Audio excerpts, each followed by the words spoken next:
कांग्रेस की महिला प्रदेश अध्यक्ष ज्योति रौतेला के नेतृत्व में आज कांग्रेस के मुख्यमंत्री आवास कूच किया गया। हालांकि हाथी बड़कला स्थित सेंट्रियो मॉल के पास पुलिस बल ने महिला कांग्रेसियों को बैरिकेडिंग लगाकर रोक दिया। इस बीच कांग्रेस की महिला नेत्रियों और कार्यकर्ताओं के बीच काफी नोकझोंक भी देखने को मिली। बता दें कि महिला कांग्रेस का ये मुख्यमंत्री आवास कूच अंकिता भंडारी को न्याय दिलाने, भ्रष्टाचार, महंगाई और डेंगू पर लगाम लगाने जैसे मुद्दे को लेकर था। मुख्यमंत्री आवास कूच के दौरान कांग्रेस की महिला मोर्चा की प्रदेश अध्यक्ष ज्योति रौतेला और कांग्रेस के प्रदेश अध्यक्ष से बातचीत की एचएन संवाददाता अस्कर जाफरी ने।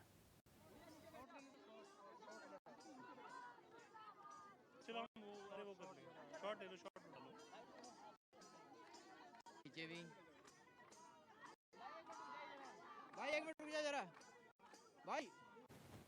उत्तराखंड महिला कांग्रेस के नेतृत्व में आज मुख्यमंत्री आवास कूच किया जा रहा है। अंकिता भंडारी हत्याकांड में आज तक 1 साल हो गया है। ये आरोप है कांग्रेस का कि न्याय नहीं मिल पाया है। प्रदेश अध्यक्ष कांग्रेस की करण से बातचीत करेंगे। सर, क्या कहेंगे, आज मुख्यमंत्री आवास कूच कर रहे हैं, 1 साल हो गया है अंकिता भंडारी हत्याकांड को लेकर। देखिए, चिंता है महिलाओं के बड़े अत्याचार की। जिस तरीके से दिल्ली में अंतर्राष्ट्रीय खिलाड़ियों के संग हुआ, मणिपुर में महिलाओं के साथ हुआ, लेकिन मुख्यमंत्री के खिलाफ कोई कार्रवाई नहीं होती है। यहाँ अंकिता से लेकर तमाम 772 केसेस रेप के हुए हैं। जिस पुरौला को हिंदू मुसलमान की फैक्ट्री बनाने की कोशिश बीजेपी की महिला विंग ने की थी, बीजेपी ने की थी, उस उत्तरकाशी में 4 SC/ST की महिलाओं का बलात्कार होता है, ये कुछ नहीं बोलते हैं। अंकिता के उसमें VIP का नाम छिपाया गया। 18 तारीख को पुण्यतिथि थी। पूरे देश में कांग्रेस और विभिन्न NGOs ने उसकी पुण्यतिथि बनाई, लेकिन बीजेपी की महिला विंग ने पूरे प्रदेश में कहीं भी उसको कंडोलेंस तक नहीं दी। तो ये अपने आप में साबित करता है कि बीजेपी की नीयत में खोट है कहीं ना कहीं, और उस न्याय की लड़ाई को हम लड़ने जा रहे हैं। सर, राज्य सरकार की इस पूरे मामले पर पैरवी को लेकर आप क्या कहेंगे? क्या लचर पैरवी रही है? इसके पीछे क्या कारण मानते हैं आप? लेट लतीफी हो रही है, मामला फास्ट ट्रैक कोर्ट में है, क्या कहेंगे? देखिए, सरकार की भूमिका संदिग्ध है। जिस तरीके से DM ने अपने 2 बार स्टेटमेंट चेंज किए, डोजर चलाने की बात मुख्यमंत्री ने अपने ट्विटर में कही, बाद में डिलीट कर दी। विधायक ने डोजर चलाने की बात कही, विधायक से अभी तक पूछताछ नहीं हुई। डोजर चला के सबूत मिटा दिए, आग लगा के सबूत मिटा दिए, और जहां अपराध होता है उसको सील किया जाता है। सील नहीं करने के कारण 15वें दिन में फिर आग लगी है। जब सबूत ही मिट गए तो न्याय कैसे मिलेगा? और न्यायालय पर हमको भरोसा है, लेकिन न्यायाधीश जो है न्याय तो सबूत के आधार पर करेंगे। जिस तरीके से हाकम सिंह सबूतों के अभाव में छूट गया, उसी तरीके से हो सकता है पुलकित छूट जाए, और इसी भरोसे में वो VIP का नाम नहीं खोल रहा है। और सरकार को शर्म नहीं आ रही है, वो कमरे को VIP बता रही है, जो अपने आप में शर्मनाक है। मैं धन्यवाद देना चाहता हूँ कांग्रेस की महिला अध्यक्ष और कांग्रेस की महिला टीम को, जिनके नेतृत्व में आज हम मुख्यमंत्री के आवास का घेराव करने जा रहे हैं। हम चाहते हैं लोग अपने दिलों से बीजेपी को माफ ना करें, क्योंकि ये कृत्य कोई सामान्य कृत्य नहीं है। आप अपराध भी करा रहे हैं, उसके बाद अपराधी को बचाने का भी पूरा प्रयास कर रहे हैं। आपने सबूत मिटाने का काम किया है, इसलिए हम इस कूच को कर रहे हैं। सर, एक आखिरी सवाल है, आपने लगातार कई जो क्षेत्र हैं उत्तराखंड के, वहाँ पर प्रदर्शन किए, क्या मानना है आपका? क्या राज्य सरकार इस पर कुछ एक्शन लेगी? क्या आपकी उम्मीद है? मुझे बिल्कुल उम्मीद नहीं है, क्योंकि VIP कोई बड़ा ही नाम है। जिसको बचाने के लिए सरकार ने डोजर चलवाया, जिस सरकार ने सबूतों के संग छेड़छाड़ की, उससे हम कैसे उम्मीद कर सकते हैं? तो आपने देखा, जो प्रदेश अध्यक्ष हैं कांग्रेस के करण मेहरा, उनका लगातार कहना है कि उन्हें राज्य सरकार से बहुत ज़्यादा यहाँ पर उम्मीदें नहीं हैं। बहरहाल उनका इस तरह के जो प्रदर्शन है वो लगातार जारी रहेंगे। अरविंद के साथ मैं अस्कर जाफरी, HN 24/7 देहरादून के लिए।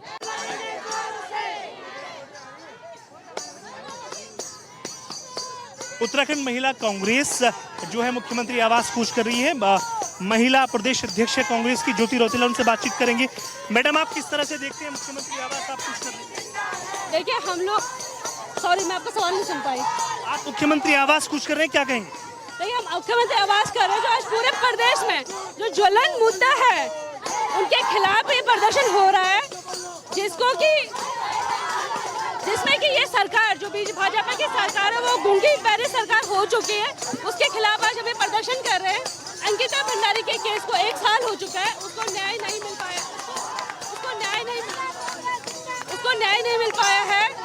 पूरे प्रदेश में आज डेंगू की महामारी फैली हुई है, बेरोजगारी इतनी बढ़ गई है, और सरकार ने महिलाओं के किचन पे जो अटैक किया हुआ है उसके खिलाफ आज हम लोग ये प्रदर्शन कर रहे हैं। मैडम, VIP का नाम की जो खुलासा है वो अभी तक नहीं हुआ है, इसके पीछे आप क्या कारण मानते हैं? इसके पीछे कारण ये है कि उसमें इनका कोई बड़ा नेता, बीजेपी का बड़ा नेता फंसा हुआ है, जिसकी वजह से ये पूरी बीजेपी की सरकार, भाजपा बचाने के लिए वीवीआईपी का नाम का खुलासा नहीं कर रही, इसीलिए ये सरकार सीबीआई की जांच से इस केस में डर रही है। मामला तो फास्ट ट्रैक कोर्ट में है, उसके बाद भी 1 साल बीत जाता है, कोई संतोषजनक जवाब जो है राज्य सरकार की तरफ से नहीं आता। हमारा सवाल भी वही है कि ऐसा क्या हुआ कि एक प्रदेश की एक बेटी जो घर से निकले हुए उसे 1 महीना नहीं हुआ था, उसका यौन शोषण की कोशिश होती है, उसकी हत्या हो जाती है, लेकिन ये सरकार सीबीआई की जांच से डर रही है, उस पर न्याय नहीं करना चाहती सरकार से। हमारा सवाल भी लगातार यही है कि सरकार किस बात से डर रही है, किसको बचाने की कोशिश कर रही है। मैम, एक आखिरी सवाल आपसे है, अंकिता भंडारी के अलावा और क्या कुछ मुद्दे हैं? महंगाई है, बेरोजगारी है, डेंगू के बहुत सारे मामलात हैं, क्या क्या मुद्दे को लेकर आप सड़कों पर? कह रहे हैं कि ये सरकार बड़ी बड़ी बातें करके आई, ये लोगों के बारे में बात करके आई। इसने महंगाई का एक बहुत बड़ा नारा दिया, बहुत हुई महंगाई की, और अब के बाद ये सरकार ठीक है, लेकिन जब सरकार ये सत्ता में आई भाजपा, तो इसने लोगों के जो काम करने थे उसको सुनना बंद कर दिया है। आज पूरे प्रदेश में बेरोजगारी इतनी बढ़ी हुई है कि हर युवक प्रधानमंत्री का जो जन्मदिन है बेरोजगार दिवस के रूप में मना रहा है।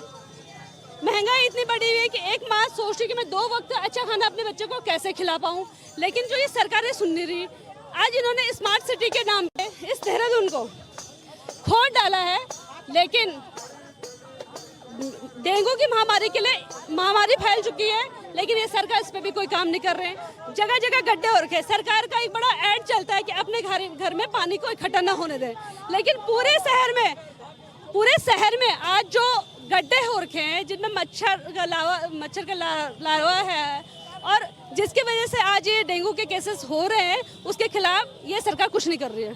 तो आपने देखा किस तरह से महिला कांग्रेस जो है लगातार मुख्यमंत्री आवास कूच उन्होंने किया है, और लगातार एक ही आवाज जो महिला कांग्रेस है वो उठा रही है कि अंकिता भंडारी हत्याकांड में आखिर अभी तक न्याय क्यों नहीं मिल पाया है, और इसके अलावा जो वीआईपी के नाम का खुलासा है वो आखिर क्यों नहीं हो पाया है। आखिर अब देखना होगा कि राज्य सरकार इस कांग्रेस के मुख्यमंत्री आवास कूच पर क्या एक्शन लेती है। अपने न्यूज़ के साथ में अस्कर जाफरी, एशियन 24/7 देहरादून के लिए। तो महिला कांग्रेस ने आज मुख्यमंत्री आवास कूच किया। अंकिता भंडारी को न्याय दिलाने, भ्रष्टाचार, महंगाई और डेंगू पर लगाम लगाने जैसे मुद्दे को लेकर यह कूच किया गया था। मुख्यमंत्री आवास कूच के दौरान कांग्रेस की महिला मोर्चा की प्रदेश अध्यक्ष ज्योति रौतेला और कांग्रेस के प्रदेश अध्यक्ष को बीच में ही रोक लिया गया। कांग्रेस की महिला अध्यक्ष ज्योति रौतेला जी हमारे साथ जुड़ चुकी हैं। ज्योति रौतेला जी, बहुत बहुत स्वागत है चरण में आपका। ज्योति रौतेला जी, आज आप लोग जी मुख्यमंत्री आवास कूच करने के लिए निकली थी, क्या क्या मुद्दे थे, किन मुद्दों को लेकर आपने आज मुख्यमंत्री आवास कूच किया था? ठीक है, हम लोग प्रदेश के सारे ज्वलंत मुद्दे हम लोगों ने आज उठाए, और उसमें जो मुख्य मुद्दा था वो अंकिता भंडारी के जो हत्या को 1 साल हो गया, उसमें जो ढुलमुल रवैया इस वक्त सरकार के द्वारा देखा जा रहा है, और जिस तरीके से ये घटनाक्रम चल रहा है वो था। उसके अलावा हम लोग जो बढ़ती महंगाई है, जो महिलाओं की किचन को आज महिलाओं को परेशान कर रही है, उनकी किचन में डाका डाल चुकी है, बढ़ती बेरोजगारी है, जो महामारी के रूप में डेंगू पूरे प्रदेश में आज लोगों के जीवन के लिए काल बना हुआ है। इन सब चीजों के खिलाफ आज हम लोगों ने प्रदर्शन किया। अच्छा, ये बीजेपी की बात करें तो बीजेपी कह रही है कि भाई अंकिता का तो मैटर उसमें चल रहा है, कोर्ट में चल रहा है, अब कोर्ट डिसाइड करेगा क्या करना है क्या नहीं करना है, उसमें तो हम कुछ कर नहीं सकते हैं। और आपने एक जो अच्छा मुद्दा उठाया वो सबसे बढ़िया मुद्दा रहा, जो ये डेंगू वाला मुद्दा आपने उठाया। अब इसमें सवाल ये उठ रहा है कि डेंगू के मुद्दे पर जो है, अब आप लोग कब तक सड़कों पर रहेंगी ज्योति जी? क्योंकि देखिए ये एक ऐसा मुद्दा है, आप आज 97 केस नए आ गए उत्तराखंड में, तो डेंगू के मुद्दे पर, इन सब मुद्दों पर सिर्फ एक ही दिन का ये पूरा आप लोग का हो हल्ला था, या फिर आप लोग सड़कों पर अभी रहेंगी? देखिए, एक ही दिन का हो हल्ला नहीं था। हम लगातार बार बार हमारे सीनियर नेता करण मेहरा जी, प्रीतम सिंह जी, हरीश राव जी, यशपाल जी लगातार इन बातों पर सवाल उठा रहे हैं कि ऐसा ये स्वास्थ्य व्यवस्थाएं क्यों चरमराई हैं। आप बड़ा टीवी में ऐड देते हैं कि अपने घरों का आप पानी साफ कीजिए, साफ सफाई रखिए, लेकिन आपने जो शहरों के हाल कर दिए, जगह जगह जो गड्ढे हो रखे हैं, जो पानी भर रहा है, उसके लिए कौन जिम्मेदार है? उसके लिए तो सरकार जिम्मेदार है। हम तो लगातार सरकार से सवाल ही उठा रहे हैं, हम लगातार सरकार से ये बात ही करें। आप कह रहे हैं कि अंकिता भंडारी वाले मुद्दे में सरकार ये कह रही है कि कोर्ट में केस चल रहा है। हमारा सरकार से ये सवाल है कि जिस दिन अंकिता का हत्याकांड हुआ, ऐसी क्या मजबूरी थी कि उन्होंने रातों रात वहां पे बुलडोजर चलाया, वाह लूटी? उसके बाद क्यों सरकार सीबीआई की जांच नहीं कराना चाहती? क्यों उस सीबीआई का नाम उजागर नहीं करना चाहते? सरकार की मंशा पर सवाल खड़े करना हमारा काम है, हम लगातार इन मुद्दों को उठाते जा रहे हैं। ये सवाल सरकार से होने चाहिए कि वो इनके समाधान के लिए क्या करेगा। अच्छा ज्योति रौतेला जी, अब यहाँ पर तो जो बीजेपी की तरफ से ये भी कहा जाता है कि भाई देखिए हम लोग काम कर रहे हैं, विकास कर रहे हैं, तभी तो अब घोसी उपचुनाव जिस तरह से उन्होंने जीता, माफ कीजिएगा बागेश्वर उपचुनाव जिस तरह से उन्होंने जीता, उसको लेकर उन्होंने ये बात कही है कि भाई हम लोग काम कर रहे हैं तो इसीलिए जीता, हमको जनता जिता रही है। देखिए, बागेश्वर उपचुनाव में खुद मैं वहां पे 5 दिन पे रही हूँ, और बीजेपी की ना बहुत बड़ी गलतफहमी वो मुझे लगता है कि उनकी दूर हो जानी चाहिए कि जनता उनको जिता रही है। उनका जो सरकारी तंत्र वहां लगा था, जो उनके मुख्यमंत्री से लेके मंत्री से लेके जो सांसद से लेके एमएलए तक वहां लगे हुए थे, और जो उन्होंने धनबल का प्रयोग वहां पे करा, जो मशीनरी सरकारी मशीनरी का दुरुपयोग उन्होंने वहां पर करा, उससे वो चुनाव जीते हैं। मात्र 2400 वोट से बागेश्वर को चुनाव हम लोग हारे हैं। और ये सरकार के मुंह पे तमाचा है कि पूरी सरकारी मशीनरी वहां पर लगने के बावजूद भी हम लोगों को वहां पे 30,000 वोट पड़ा और उनको 32,000 वोट पड़ा। तो ये उनकी जीत नहीं है, ये जीत हर हाल में कांग्रेस की, भले ही विधायक उनका बना हो, लेकिन वोट लोगों ने, जनता ने कांग्रेस को दिया। अच्छा एक चीज़ और भी है ज्योति रौतेला जी, आप लोग लामबंद है इस वक्त अंकिता भंडारी को लेकर, भ्रष्टाचार को लेकर, महंगाई को लेकर लामबंद तो ज़रूर है, लेकिन क्या आपको लग रहा है कि जनता तक आपकी आवाज़ पहुंच रही है और जनता आपको सुन रही है? देखिए, मुझे लगता है कि जरूर जनता हमको सुन रही, इसी वजह से जो बाई इलेक्शन हुए उसमें चाहे घोसी की सीट है, चाहे केरला उपचुनाव हम लोगों ने, चाहे जो 7 सीटों में चुनाव हुए उसमें 4 चुनाव हम जीते, 3 चुनाव बीजेपी जीती है। कहीं ना कहीं आज जनता मन बना चुकी है कि उनके खिलाफ वो खड़ी है, लेकिन अब आने वाला 2024 का इलेक्शन ये डिसाइड करेगा कि जनता क्या चाहती है।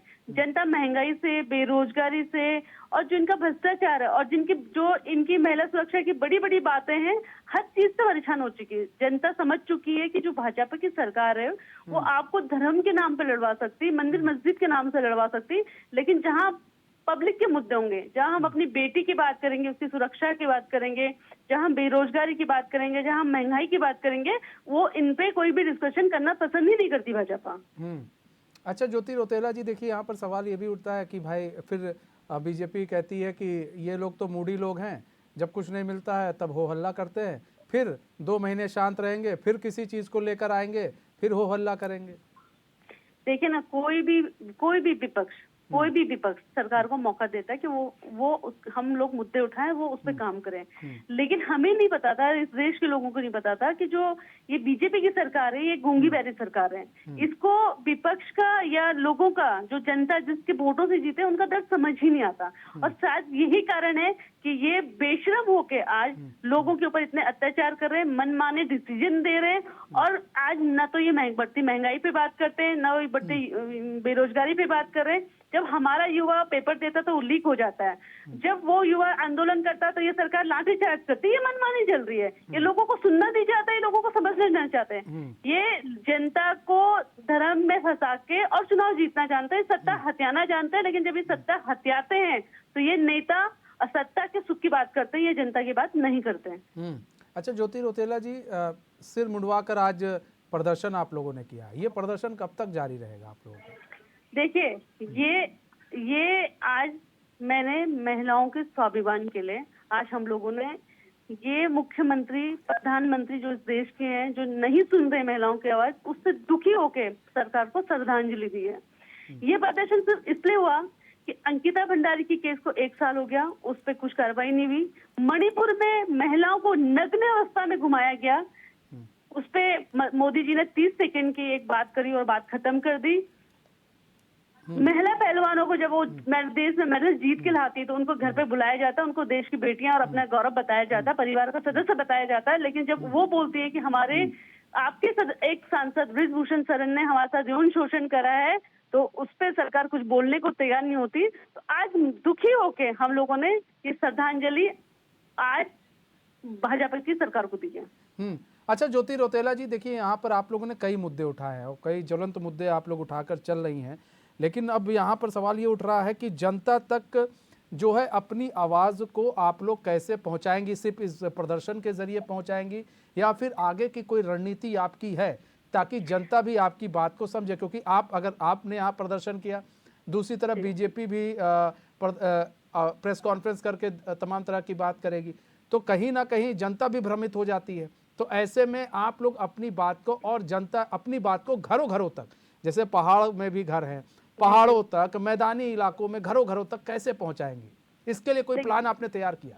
देखिए, हम लगातार इस पे काम कर रहे हैं। मैंने अभी 1 महीने पहले ही पौड़ी लोकसभा, नैनीताल लोकसभा, लोकसभा का दौरा करा। डिस्ट्रिक्ट हेडक्वार्टर्स में मैंने अपने जो जिलाध्यक्ष है वहाँ पे महिला सम्मेलन कराया, और ये सम्मेलन हम लोग अब ब्लॉक लेवल पे करने जा रहे हैं। और हम लोग हर बूथ पे कोशिश कर रहे हैं कि 10 महिलाएं जोड़े। अगले महीने मेरा अक्टूबर में हरिद्वार और टिहरी लोकसभा का दौरा है, और हम लोग महिला Congress, main Congress, youth NSY लगातार जनता के मुद्दों को लेकर जनता के बीच में जाना शुरू कर रही है।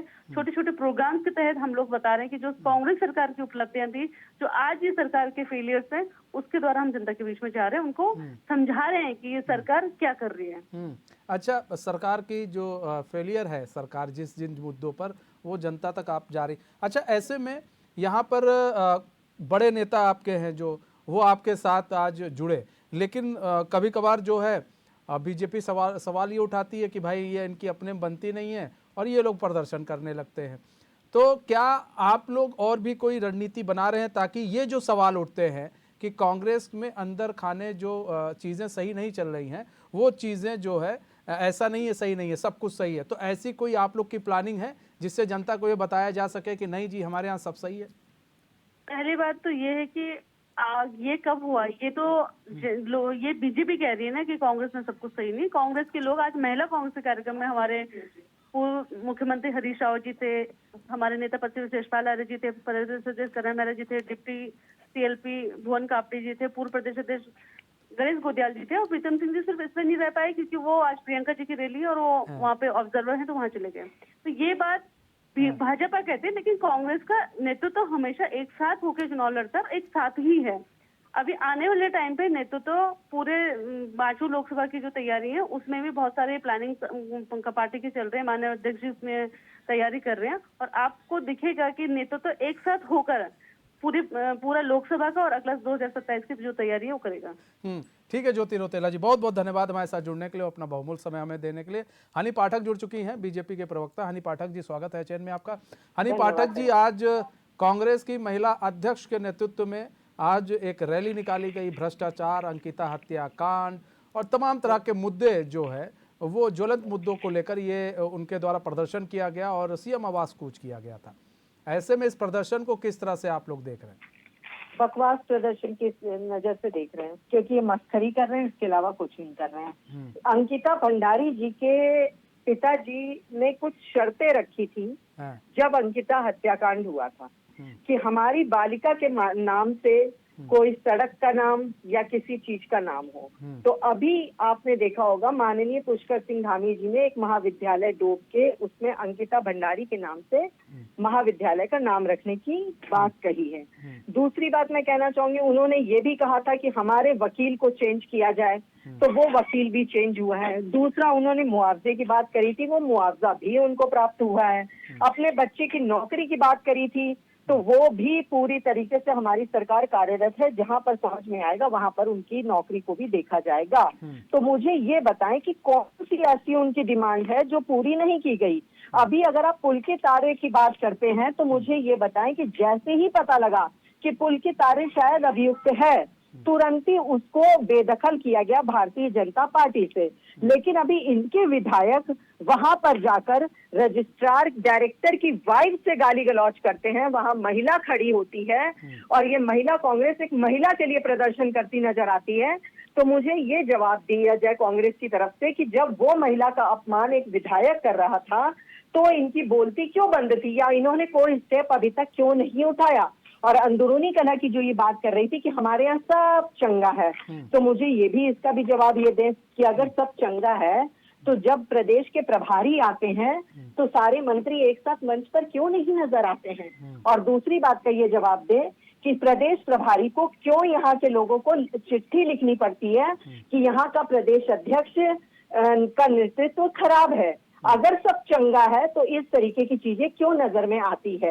और जो ये अभी बाल मुंडवाने की प्रक्रिया और चीजें कर रही हैं, तो हल्द्वानी में जब नन्ही परी नाम का हत्याकांड हुआ था, गैंग रेप हुआ था उस बच्ची के साथ, और उस समय हरीश रावत जी मुख्यमंत्री थे, तो 1 हफ्ते तक एफआईआर क्यों नहीं रजिस्टर्ड करी गई थी। जब लोगों ने आंदोलन करना चालू किया, उग्र आंदोलन, उसके बाद हरीश रावत जी को होश आया कि इस नन्ही परी के लिए हम लोगों को कुछ करना चाहिए, और तब एफआईआर रजिस्टर्ड होती है, तब बातें होती हैं। जो व्यक्ति एफआईआर तक रजिस्टर्ड नहीं होने दे रहा है, आज वो अंकिता भंडारी के ऊपर रोटियां सेकने की बात कर रहा है। इसी से आप अंदाजा लगा लीजिए कि ये लोग किस प्रवृत्ति के आदमी हैं। और दूसरी बात, मणिपुर पे मैं आती हूँ, तो एक बात बताइए, मणिपुर का ढिंडोरा तो ये खूब पीट रहे हैं, लेकिन ये जो महागठबंधन इन्होंने किया है, इसके तहत पश्चिम बंगाल में जब टीचर को सिर्फ इसलिए नग्न करके परेड कराई जाती है कि उसने एक बच्चे को मारा, तो ये क्या कितना जायज ये समझते हैं, उस जगह आंखें बंद कर सकते हैं। ये लड़की हूँ, लड़ सकती हूँ, लेकिन जहाँ अपना मतलब आए वहां पर मुंह पर सैलो टेप लगा सकती हूँ। ये नारा इनके ऊपर बिल्कुल फिट बैठता है। अब ये लड़की हूँ, लड़ सकती हूँ, प्रियंका गांधी वाड्रा कहाँ है, किससे लड़ने गई है? हनी पाठक जी, आपको लग रहा है कि ये जो कांड हुआ अभी मदन बिष्ट जी वाला जो मामला चल रहा है, इसको कहीं ना कहीं छिपाने की कोशिश की जा रही है, इसलिए वो मामला ना बढ़े, इसलिए इस प्रदर्शन किया जा रहा है? बिल्कुल बिल्कुल, यही कारण है कि मदन सिंह बिष्ट ने जो वहां पर डायरेक्टर के फोन न उठाने के लिए उसकी औरत जब वीडियो बना रही थी तो उसको माँ बहन की गाली बक रहे हैं, आज वो अंकिता भंडारी का न्याय दिखाते नजर आते हैं। क्यों भाई, लड़की हूँ, लड़ सकती हूँ, लेकिन जब अपनी बात आए तो चुप रह सकती हूँ। लेकिन बीजेपी क्या कर रही है उनको लेकर? मतलब कोई आप लोग की रणनीति है भाई? ये तो चलिए सड़कों पर आ गए तो ये तो अपनी बात कह देंगे, लेकिन आप लोग तो सिर्फ प्रेस कॉन्फ्रेंस कर रहे हैं, आप लोग तो कहीं दिख नहीं, बिल्कुल नहीं। हमारे यहाँ सिर्फ प्रेस कॉन्फ्रेंस नहीं हो रही है, बाकायदा कार्य हो रहा है और वो धरातल पर नजर आ रहा है। जो वायदे हम लोगों ने किए हैं जनता से वो दिखाई दे रहे हैं। धर्मांतरण कानून, नकल विरोधी कानून। मेरी बात मदन बिष्ट को लेकर है कि जिस तरह से आप देखिए मदन बिष्ट का मामला सामने आया, आप लोग की तरफ से कोई प्रदर्शन, कोई ऐसी चीजें देखने को नहीं मिली? देखिए ऐसा है, ये विधानसभा अध्यक्ष, देखिए ये विधानसभा अध्यक्ष का मैटर है, वो इस चीज को देखेंगी और उन तक बात पहुंच गई है, वो इस पर क्या कार्यवाही करेंगी, ये जिसके कार्य क्षेत्र के तहत आता है वो ही इस पे कार्य करेंगी, लेकिन करेंगी अवश्य, करेंगी अवश्य, क्योंकि अभद्रता किसी के लिए भी ठीक नहीं है। तो इन लोगों ने क्या किया, ये प्रदर्शन करके मदन सिंह बिष्ट के मामले को दबाया है। अगर ये इतने ही साफ सुथरे हैं तो हमारे तो विधानसभा अध्यक्ष जो कार्यवाही करेंगे तो करेंगे ही, लेकिन ये बताएं कि इन्होंने क्या कर दिया। ठीक है हनी पाठक जी, बहुत बहुत धन्यवाद हमारे साथ जुड़ने के लिए। समय कम है और अपना बहुमूल्य समय हमें देने के लिए।